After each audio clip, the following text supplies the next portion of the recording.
सहायपुर के राजा बहुत ही दयावान और अच्छे इंसान थे। वह अपनी रानी के साथ खुशी खुशी महल में रहा करते थे। एक वक्त आया जब सहायपुर को उसका राजकुमार मिला।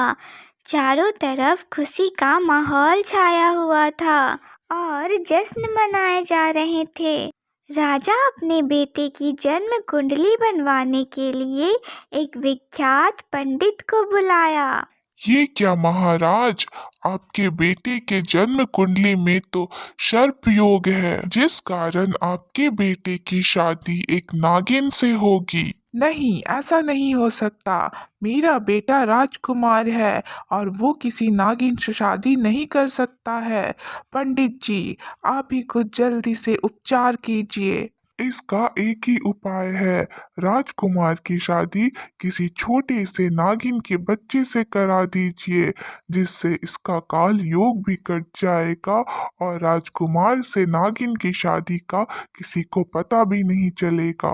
और फिर इस तरह महाराजा ने राजकुमार की शादी बचपन में ही एक छोटी सी नागिन से करा दिया और फिर उस नागिन को दूर जंगल में ले जाकर छोड़ दिया। धीरे धीरे समय बीतता गया और राजा इस बात को पूरी तरह भूल चुके थे और अब राजकुमार भी बड़े हो गए थे और इसके साथ दूर जंगल की वो नागिन भी बड़ी हो चुकी थी, लेकिन वह कुछ भी भूली नहीं थी। उसे सब कुछ याद था, अपनी बचपन की शादी भी। बेटा, इनसे मिलो। ये हमारे पड़ोसी राज की राजकुमारी। मैं चाहता हूँ कि तुम्हारी शादी जल्द से जल्द इनसे हो जाए, जैसा आपको ठीक लगे पिताजी। ठीक है, तो फिर तय रहा। ठीक 2 दिन बाद हमारे राजकुमार की शानदार शादी होगी। मुझे हमेशा ही इंसानी जिंदगी से दूर रहना चाहिए।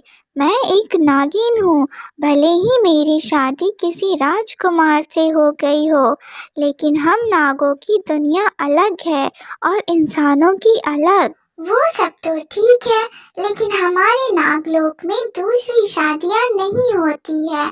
तुझे नहीं लगता कि तुम्हें पता होना चाहिए कि आखिर तुम्हारा राजकुमार कैसा दिखता है? नगीना रात भर अपनी सहेली की बातों पर गौर करने लगी। ठीक ही तो कहती है मेरी सहेली, मैं राजकुमार को दूर से तो देख ही सकती हूँ ना।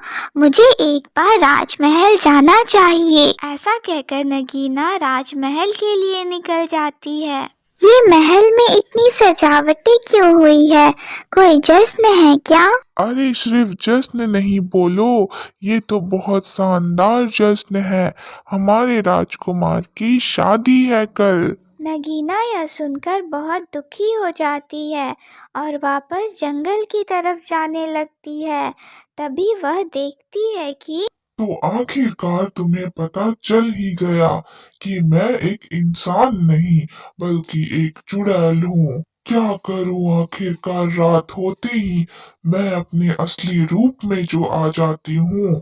और अब तो तुम्हें सब कुछ पता चल गया है। सोचते होगे तुम ये कि मैं एक इंसान से शादी क्यों कर रही हूँ, क्योंकि मैं एक इंसान से शादी करके उसकी खूबसूरती खुद ले लूंगी और अपना ये चेहरा उसे दे दूंगी और फिर मैं हमेशा हमेशा के लिए सुंदर हो जाऊंगी और किसी को भी मेरी सच्चाई के बारे में पता नहीं चलेगा। लेकिन तुम्हें अब सब कुछ पता चल चुका है, इसलिए अब तुम्हें मेरे साथ दूर यहाँ से जाना होगा, मेरी दुनिया में, जहाँ मैं तुमसे शादी करके हमेशा के लिए खूबसूरत बन जाऊंगी। तभी वह खतरनाक नागिन वहां आ जाती है और दोनों के बीच लड़ाई छिड़ जाती है।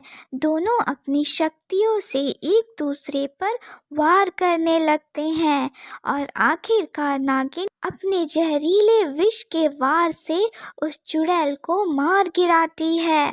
तुम कौन हो और मेरे महल में कैसे, और तुमने मेरी जान क्यों बचाई है? मैं आपकी पत्नी हूँ और बचपन में हमारी शादी हो चुकी है।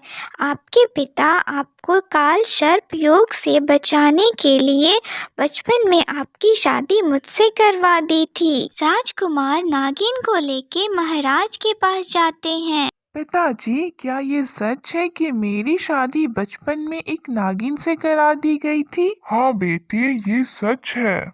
और फिर राजकुमार उस नागिन को धन्यवाद कहते हैं और उससे शादी करके खुशी खुशी राजमहल में रहने लगते हैं।